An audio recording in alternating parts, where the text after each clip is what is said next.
Malaysia kekal tegas sekat warga Israel. Malaysia tidak akan berganjak daripada dasar melarang kemasukan mana-mana warga negara Israel ke negara ini meskipun berdepan kritikan dan tekanan daripada beberapa ahli Kongres Amerika Syarikat. Perdana Menteri Datuk Seri Anwar Ibrahim menegaskan dasar itu bukan sesuatu yang baharu.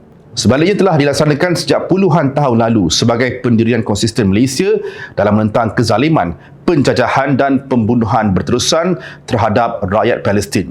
Malah menurutnya, sebagai sebuah negara yang merdeka dan berdaulat, Malaysia mempunyai hak untuk menentukan dasar imigresinya sendiri tanpa campur tangan mana-mana pihak.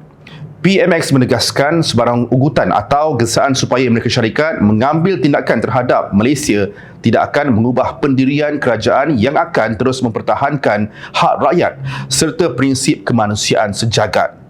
Beliau turut menolak dakwaan bahawa Malaysia melanggar undang-undang antarabangsa. Sebaliknya menegaskan negara sentiasa berpegang kepada prinsip keadilan dan hak asasi manusia, khususnya dalam isu Palestin. Dalam masa sama, beliau juga menjelaskan pendirian Malaysia bukan ditujukan terhadap masyarakat Yahudi secara keseluruhan, tetapi terhadap negara Israel susulan tindakan ketenteraan dan penjajahan yang mengorbankan ribuan nyawa rakyat Palestin. Mengulas hubungan dua hala dengan Washington, beliau yang juga Menteri Kewangan berkata dasar itu tidak menjejaskan kerjasama Malaysia dengan Amerika Syarikat, terutamanya dalam bidang perdagangan, pelaburan dan diplomatik kerana pendirian negara mengenai Israel telah lama diketahui kerajaan Amerika. Beliau terus menegaskan Malaysia akan terus bersuara mempertahankan nilai kemanusiaan dan tidak akan berdiam diri terhadap pembunuhan serta penderitaan rakyat Palestin dan Gaza. Ahli Parlimen Tambun itu turut berkata Malaysia akan terus menyuarakan pendirian secara konsisten di semua platform antarabangsa bagi memperjuangkan hak rakyat Palestin.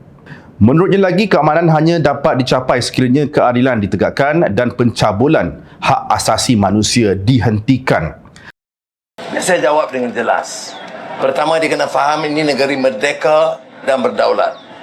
Dan tentangan kita kepada Israel kena zalim mereka, kena penjajahan mereka, kena pembunuhan setiap hari.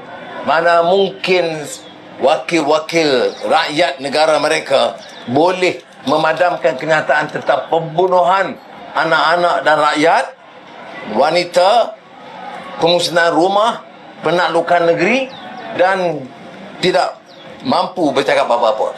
Malaysia ini negara merdeka. Kalaupun mereka yang bercakap itu tidak merdeka, tidak bebas menyuarakan, kita bebas menyuarakan. Oleh itu, ia tidak menghalang. Dia boleh buat ugutan, tapi saya akan tegas pertahankan hak rakyat Malaysia dan keputusan dibuat oleh rakyat Malaysia untuk tetap menghalang kehadiran mana-mana warga negara Israel di Malaysia. Selain itu, Perdana Menteri turut menggesa masyarakat antarabangsa supaya tidak mengamalkan layanan berbeza terhadap isu kemanusiaan yang berlaku di Gaza. Tambahnya lagi, Malaysia akan terus bekerjasama dengan negara-negara yang berkongsi pendirian dalam usaha menyalurkan bantuan kemanusiaan kepada rakyat Palestin. Beliau juga menegaskan dasar negara tidak akan berubah hanya kerana tekanan politik daripada mana-mana pihak. Malah kerajaan akan terus mempertahankan prinsip kedaulatan negara serta hak untuk menentukan dasar luar mengikut kepentingan nasional. Pendirian Malaysia berpaksikan nilai kemanusiaan, keadilan dan keamanan sejagat yang sentiasa menjadi asas dasar luar negara.